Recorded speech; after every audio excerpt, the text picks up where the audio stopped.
നമസ്കാരം, എഡുഗ്രാസ്പിലേക്ക് ഏവർക്കും സ്വാഗതം. അപ്പോൾ Kerala teacher eligibility test April 2024 വന്നിരിക്കുകയാണ്. അപ്പോൾ കേറ്ററ്റ് എഴുതിയെടുക്കാനായിട്ട് പുതിയൊരു അവസരം കൂടി വരികയാണ്. അപ്പോൾ മാക്സിമം എല്ലാവരും എന്ത് ചെയ്ത് ഷെയർ ചെയ്യുക. അപ്പോൾ എല്ലാവരിലേക്ക് എത്തിക്കുക. കേറ്ററ്റൊക്കെ കിട്ടാത്ത ഒരുപാട് പേരുണ്ട്. അപ്പോൾ അവരിലേക്കൊക്കെ എന്ത് ചെയ്ത് എത്തിക്കുക. അപ്പോൾ അവർക്കായിട്ടുള്ള അവസരം വന്നിരിക്കുകയാണ്.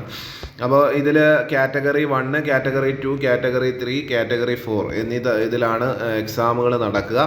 അപ്പോൾ ഇതിൻ്റെ ഒരു എക്സാം ഡേറ്റ്, ഇത് ആർക്കൊക്കെ അപ്ലൈ ചെയ്യാമെന്നൊക്കെ കൃത്യമായിട്ട് ഇതിൽ രേഖപ്പെടുത്തിയിട്ടുണ്ട്. ഇതിൽ കൃത്യമായിട്ട് ഡേറ്റ് കൊടുത്തിട്ടുണ്ട്, എന്തൊക്കെയാണ് അപേക്ഷ കൊടുക്കുക. ഓൺലൈൻ രജിസ്ട്രേഷൻ ആരംഭിക്കുന്ന തീയതി 17/4/2024 കേട്ടോ. ഓൺലൈൻ രജിസ്ട്രേഷൻ ആരംഭിക്കുന്നത് 17/4 അതായത് ഏപ്രിൽ മാസം 17 അതായത് 17 തീയതി എന്ത് ചെയ്യാണ്, സ്റ്റാർട്ട് ചെയ്യുകയാണ്. അതുപോലെ തന്നെ ഓൺലൈൻ അപേക്ഷിക്കുന്നതിന് ഫീസ് അടയ്ക്കുന്നതിനുള്ള അവസാന തീയതി 26 വരെയാണ്. അതൊക്കെ ഒന്ന് നോട്ട് ചെയ്യണേ. അപ്പോൾ മാക്സിമം എന്ത് ചെയ്യുക, എല്ലാവരും അപ്ലൈ ചെയ്യാനുള്ളവർ വെച്ച് താമസിപ്പിക്കാതെ തന്നെ എന്ത് ചെയ്യുക, അപ്ലൈ ചെയ്യുക. എല്ലാം അതിൽ വിശദാംശമായിട്ട് ഇതിൽ കൃത്യമായിട്ട് കൊടുത്തിട്ടുണ്ട്.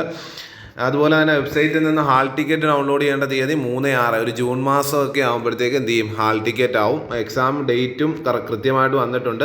22 തൊട്ട് എക്സാമുകൾ സ്റ്റാർട്ട് ചെയ്യും. 22 കാറ്റഗറി ഫസ്റ്റ് 22 കാറ്റഗറി സെക്കൻഡ് ഉച്ച കഴിഞ്ഞാണ്, അതും കൊടുത്തിട്ടുണ്ട്. കാറ്റഗറി 3ഉം 4ഉം 23 നടത്തപ്പെടുന്നതാണ്. അപ്പോൾ പരീക്ഷ ടൈം ടേബിളൊക്കെ വന്നു കഴിഞ്ഞു. അപ്പോൾ കൃത്യമായിട്ട് എല്ലാവരും എന്ത് ചെയ്യുക, പഠിച്ചു പോവുക. അപ്പോൾ അപ്ലൈ ചെയ്യാത്തവർ കൃത്യമായിട്ട് അപ്ലൈ ചെയ്യുക. ഇതൊന്ന് നോട്ട് ചെയ്ത് വെക്കുക. ആരെങ്കിലും അറിയാത്തവരുണ്ടെങ്കിൽ ഇത് നിങ്ങൾ ഷെയർ ചെയ്ത് കൊടുക്കുക. അപ്പോൾ അവരും അപ്ലൈ ചെയ്യട്ടെ. അപ്പോൾ എല്ലാവരും കൃത്യമായിട്ട് തന്നെ പഠിച്ചു പോട്ടെ. All the best. അപ്പോൾ എല്ലാവരും അപ്ലൈ ചെയ്യുക. ഇപ്പം തന്നെ അപ്ലൈ ചെയ്യുക, വെച്ച് താമസിപ്പിക്കാതെ തന്നെ അപ്ലൈ ചെയ്യുക.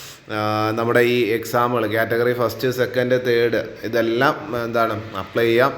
മാക്സ് ക്വാളിഫൈഡ് ആയിട്ടുള്ളവർ അതിൻ്റെതായ രീതിയിൽ എന്ത് ചെയ്യുക, അപ്ലൈ ചെയ്യാം.